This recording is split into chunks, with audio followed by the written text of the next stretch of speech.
adventure, sports, outdoors.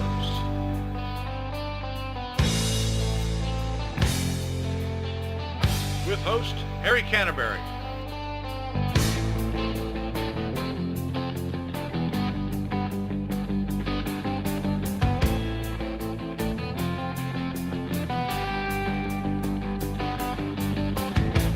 There I was, back in the wild again,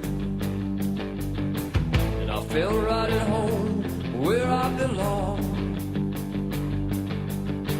I had that feeling coming over me again, just like it happened so many times before. Yeah.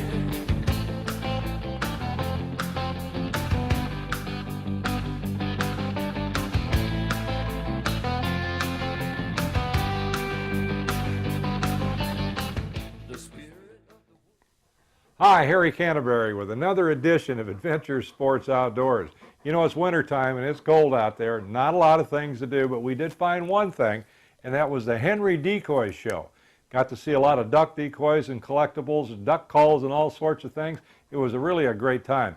And then we went to Springfield, Illinois for the Illinois Deer and Turkey Classic. It's been going on for like 25 years, and it's a great show. And it's a rendezvous for hunters and sportsmen from all over the state of Illinois and beyond. We've got some great deer heads to show you, and I think you'll really enjoy that if you're a deer hunter. One of the things that really moved my heart was an interview with Beverly and Randy Taylor from Peoria, Illinois, in the Dunlap area. Their son, who was born with a disease that he had to live with. He was only that tall, and 39 inches, I believe.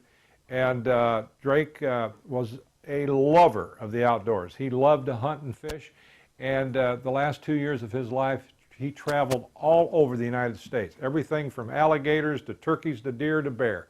And we're going to show you a touching story about a little guy with a big heart. And finally, Brad Severs from Macomb, Illinois. We've got a show in Sumner, Missouri, shooting snow geese. And of course, snow geese are very, very, very prolific. There's 23 million of them in North America. They have become a nuisance to themselves. The population needs to be taken down. Otherwise, they are going to eat themselves out of house and home. So join us today for a great show. Adventure Sports Outdoors, brought to you in part by Corsaw Lumber, manufacturers of quality hardwood products and buyers of standing timber in Smithfield. Central Pool Supply, everything from pools to pool tables and much more in Peoria on West Pioneer Parkway. Remax, specializing in commercial and recreational property in Peoria. Michael O'Brien, president. Gaylor's Irish Pub and Eatery, located on Peoria's riverfront, open 11 a.m. daily. Deer Creek American Legion, the Legion for all America. Our thanks to these sponsors. Years ago, there was no plastic decoys. There was only wooden decoys. And all up and down the Illinois River, there were carvers who made their living making duck decoys. Some of the famous names are Purdue, Lorman, Graves, and many others. They were artists. And today, their work is cherished as Illinois folk art. Gary Meister, whose grandfather was a decoy carver, keeps up the tradition of making decoys and still uses the same style that his grandfather used. So Gary, how long you been carving? 1990. That's a tough part of it. Well, Bush sent me over to see it. Oh, did he? I got a couple of them. Yeah. 1843. You can't hardly make them in the States, hon. Yeah, you're right. Died in 1900. Oh my God. I tell you what. How about it?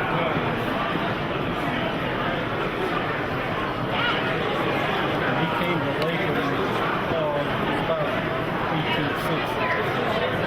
I was talking about 1870.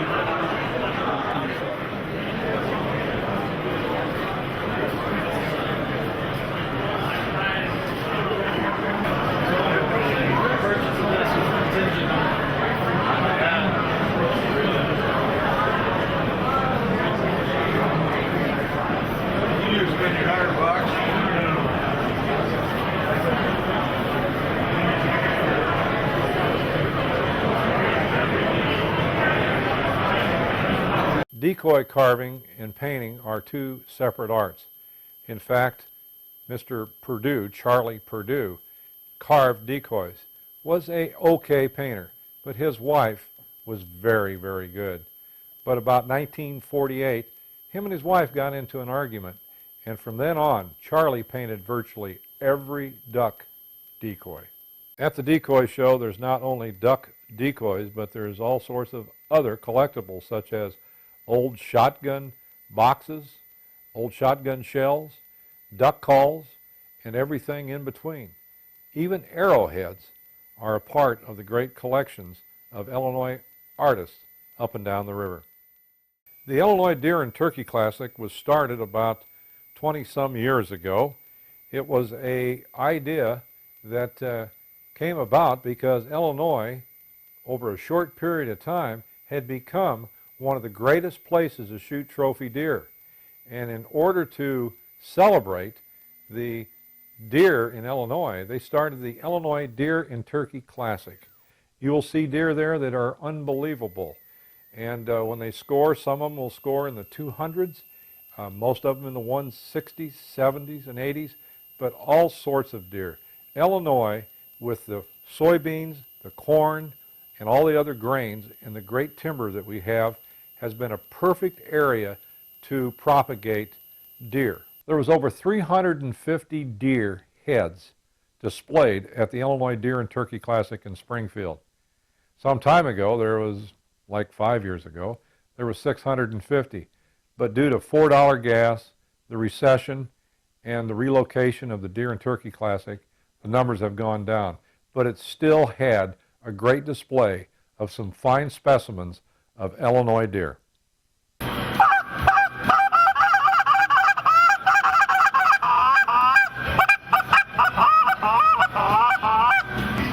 Harry, I'm from Grafton, Illinois. I'm the owner of Fowl Obsession Duck and Goose Calls. We sell acrylic duck and goose calls along with wood. I'm Bob Kramer with Sweet Seduction Turkey Call. Make the right call at the right time. Hi, we're with the Friends of the NRA Foundation, and we are giving away a Springfield M1A1 308 And a DPMS 223. These guns will be given away at our dinner in April in Bloomington, Illinois. Hi, I'm Karen Butler with Shoot Like a Girl, and we're here at the Illinois Field and Stream Deer and Turkey Expo. And here we introduce women to archery in a safe, controlled environment. I'm with Christy Crawford here, and we shoot like a girl.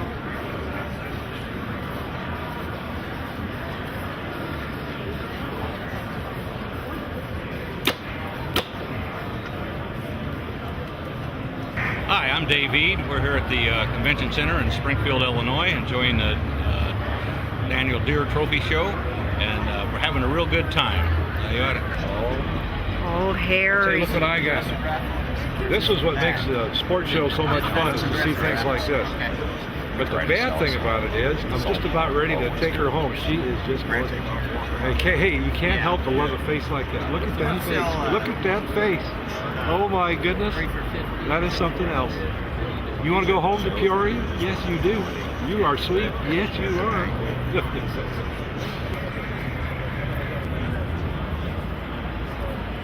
Waiting my whole life to find a morale about that size.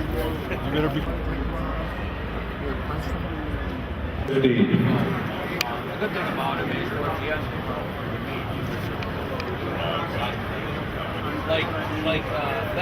this is the most talked about. It's a great shoot.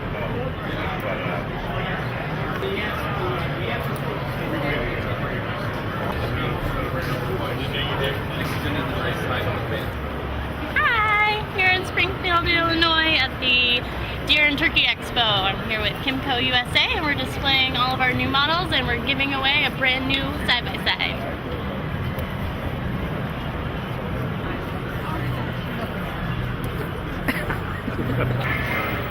Come down and spend the day at the show. We kind of wore them right out with all our new friends. We went and took a trip through the show and videoed a little bit of everybody that was there. And here's a taste of some of the folks that participated at the Deer and Turkey Classic.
Typical and non-typical are two different types of deer. A typical deer is a deer that has relatively equal sides on the left and right.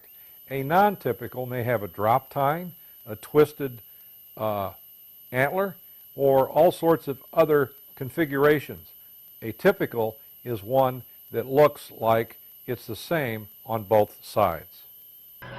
That is where we ran into Beverly and Randy Taylor from Dunlap, Illinois.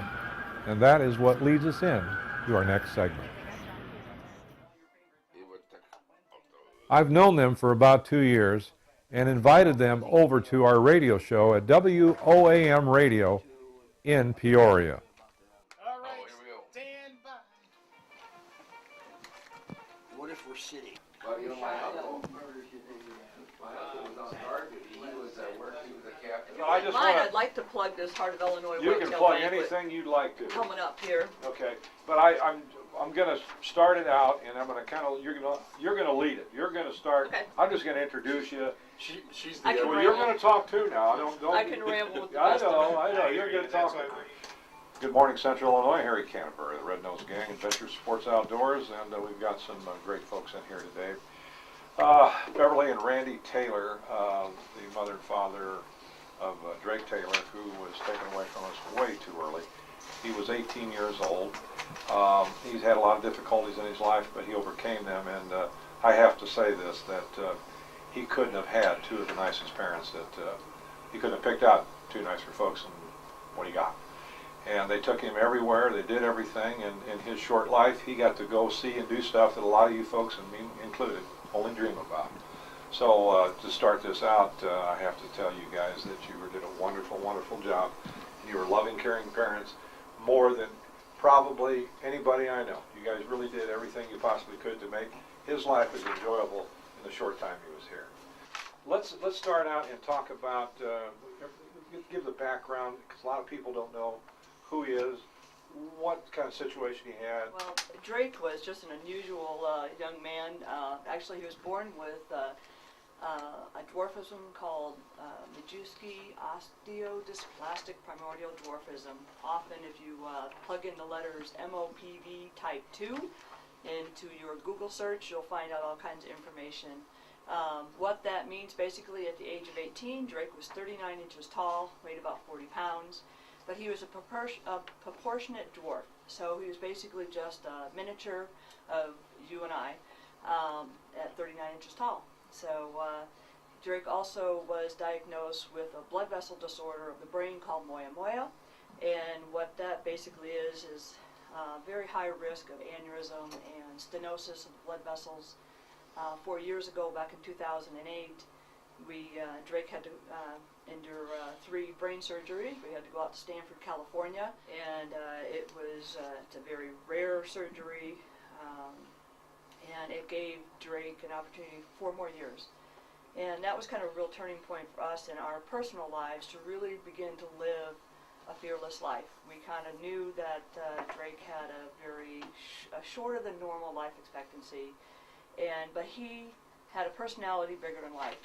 Nothing ever slowed him down. Even during the brain surgeries, during recovery, he was making friends with the doctors and nurses and bringing laughter to everybody. And you just kind of thought, all right, there's a mission here, really an attitude and a mission from God. That's just, this guy's got a journey to carry out. So he just had a great big personality about him, and a lot of people that crossed his path said that all the time. He had a big heart and just a big life. He was able to acclimate and kind of get along with the kids, and yes. I bet he was kind of a novelty. I mean, this is my friend Drake. Yeah. He's a little bitty guy, but he's really neat. It probably had a lot to do with his own personality. Yeah, too. well, personality won people. Yeah. Personality won people over. Yeah. I think, he started at a young age riding horses, and so people would look at him, here's this 20-inch kid now. What do you mean you ride horses? He had state Special Olympic gold medals in the equestrian events. So, I don't know, I think everything he did to the fullest. He was in 4-H, Central Illinois Riding Therapy over there in East Peoria, and he put his all into it. So, it was just... When did you know that he had this problem? Actually, he was born, he's only 2 pounds, 3 ounces, 13 inches long. So we knew from the beginning something was going on. But they didn't really earmark it with dwarfism because of his proportional size. Was he, being that small, did he have to be careful about, like you said, picking a lot of heavy things up? Because was his bones brittle, or was for his size he was relatively healthy, or did you really have to watch what he was doing, Randy? It was more just size relationship. Bones weren't brittle, and he was actually pretty strong for his size. Yeah. He would surprise a lot of people on what he actually could lift, or climbing. He was a naturally. So a lot of natural people climber. with other disabilities, they're frail, their bones break and snap and things like that. But for his size, he could get around about as good as anybody. Yeah, he could get around fine. Just shorter steps. Yeah. But the main thing we had to watch out for is larger items hitting him because of his small size. It was more of a size relationship thing. He does some videos you'll see on the internet, but that was kind of a fun hunt. That was on a run and gun hunt where we got in a pickup truck, went down some gravel roads, spotted a turkey. Jeremy had a lot of permission. They were big into deer country there, but they didn't care about the turkey, so we had a lot of open ground to hunt those turkeys on. And I'd never done that either, so we were climbing over creeks and through barbed wire fence, and we'd spot a turkey, make a game plan to get ahead of it, and it was a riot. And sure enough, he landed this monster.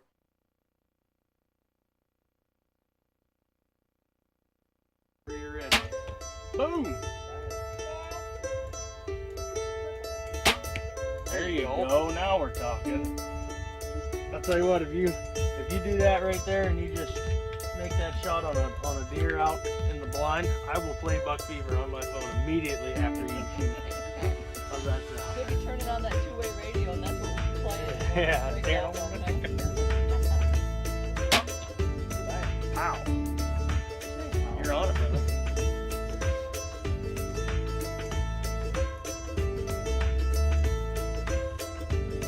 Scope and everything? You blow it up. Yeah. That's how we do it.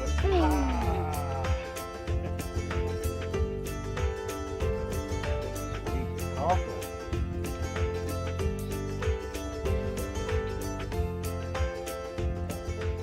Gearing up here right now. We're getting ready to take Drake out with his crossbow to see if we can't smack down a buck. I know he's pretty excited.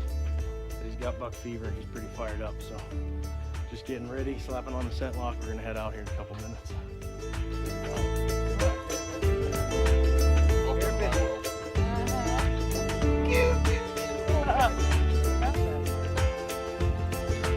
Thumbs up. What's up, baby?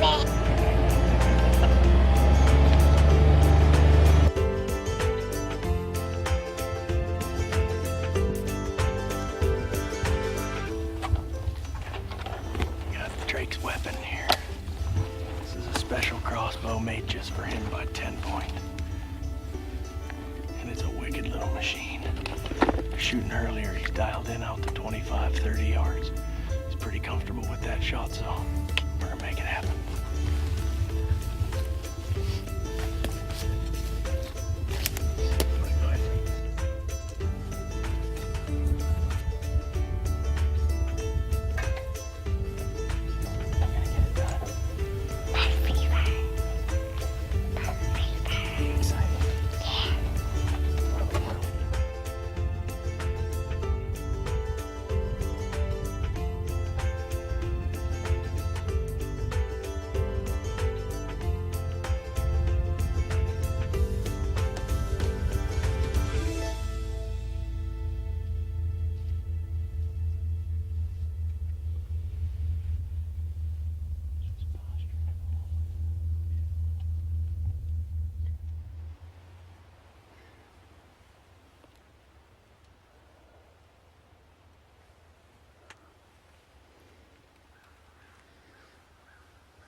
The Red Nose Gang is back on WOAM Radio, 1350 AM, every Sunday from 7 to 10.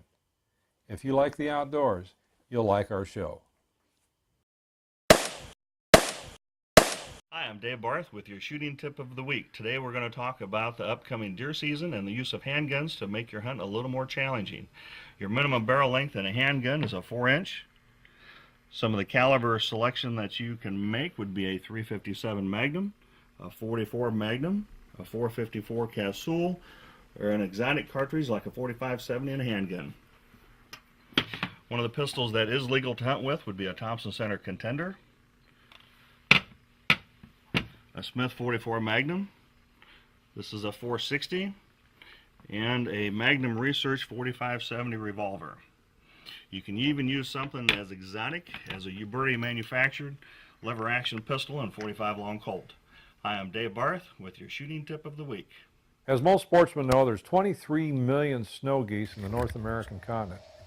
Way too many for these geese to make it. They're eating themselves out of house and home. And it may look like a slaughter, and I guess it is, but we are actually helping them, because if they eat all their food in their nesting areas, they will become another endangered species. And if it wasn't for the sportsmen, it would become that way.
shoot these right here? Go for it.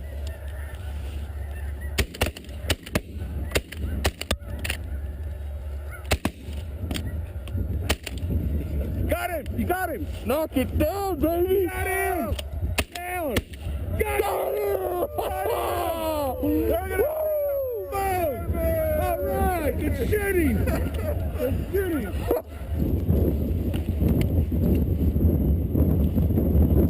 Unbelievable. It's just, yeah, we're way over 50. We are way over 50. Adventure Sports Outdoors, brought to you in part by Corsaw Lumber, manufacturers of quality hardwood products and buyers of standing timber in Smithfield. Central Pool Supply, everything from pools to pool tables and much more in Peoria on West Pioneer Parkway. Remax, specializing in commercial and recreational property in Peoria. Michael O'Brien, President. Gaylor's Irish Pub and Eatery, located on Peoria's riverfront, open 11 a.m. daily. Deer Creek American Legion, the Legion for all America. Our thanks to these sponsors.